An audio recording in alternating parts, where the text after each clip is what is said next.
प्रजातन्त्र दिवसको पूर्व सन्ध्यामा फागुन 6 गते पूर्व राजा ज्ञानेन्द्र शाहले सार्वजनिक गरेको भिडियो सन्देशबाट हौसिएका राजावादीहरू राजसंस्था पुनर्स्थापनाको जस लिने होडमा अघि बढ्दा पार्टीमा नै विग्रह आउने र विघटनतर्फ जाने खतरा देखिएको छ। दुर्गा परसाईले र दुर्गा बसन्त रापरपाले राजसंस्था पुनर्स्थापना नै गर्न नसक्ने प्रतिक्रिया दिँदै आएका छन्।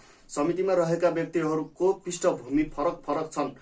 जननिवासी संविधान सभाबाट कायम व्यवस्था उल्टाउँदै राजसंस्था पुनर्स्थापनाका लागि पूर्व पञ्चायत तथा रापरपाका 87 वर्षीय नेता नवराज सुवेदीको नेतृत्वमा सोमबार जनआन्दोलन समिति गठन गरेसँगै राजावादी समूहभित्र नै असन्तुष्टि देखिएको छ।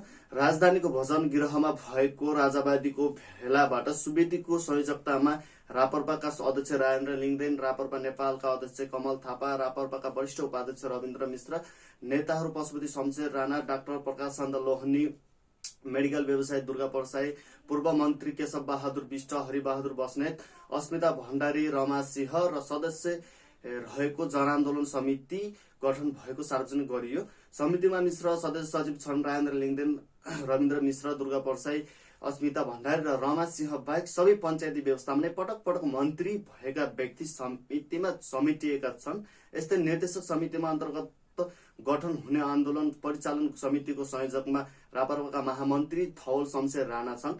भविष्यमा जोडिने पक्षहरू पनि आन्दोलनमा परिचालन समितिमा जोडिने उल्लेख छ। यस समितिको प्रमुख सल्लाहकारमा वरिष्ठ संस्कृतिविद जगमान गुरुङ छन्। सल्लाहकारका रूपमा बुद्धिराज बज्राचार्य र डाक्टर शास्त्रदत्त पन्त छन्। संवैधानिक राजसंस्थाको पुनर्स्थापना, सनातन हिन्दू राज्यको पुनर्स्थापना, संघीयता खारेज र भ्रष्टाचार नियन्त्रण तथा सुशासनलाई जनआन्दोलन समितिले मुख्य एजेन्डा बनाएको छ। भेलाले 5 पृष्ठको प्रतिबद्धता पत्र समेत सार्वजनिक गरेको छ, तर प्रतिबद्धतामा कसैको पनि हस्ताक्षर छैन। समिति गठनप्रति रापरपाका दुवै खट पूर्ण सन्तुष्ट देखिएका छैनन्। समितिमा असन्तुष्टिमा अनुमति बिना नै नाम राखिएको भन्दै रापरपाका राजेन्द्र लिङ्गदेन र रापरपा नेपालका अध्यक्ष कमल थापा असन्तोष देखिएका हुन्।